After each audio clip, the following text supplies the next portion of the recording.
I recently posted a video on my setup for streaming, and there is a couple comments asking for the specs of my PC. This is specifically for Vincent and let's see here, Infinity Brothers. I'll put both their names up here, but let's get into it. This is my PC. I have a RX 5700 XT Nitro. It's a Sapphire card. I have the DIY PC Q3 case. I have an Intel i5 12600K, and I have a Gigabyte B760M D3H DDR4 motherboard. It's an LGA 1700. I also have a dual channel kit of 16 gigs of RAM. I'm pretty sure it's Patriot memory. It's some like off-brand, but it works. It's cheap. It was like $33.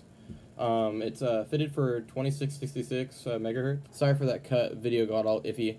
But for storage, I have a Toshiba 1TB HDD and a Samsung 250 gig SSD. Put the hard drive here, and I'll put the SSD here. Thank you guys for watching this, and thanks to those guys commenting on the YouTube video. You know I love you guys. Peace out. Bye-bye.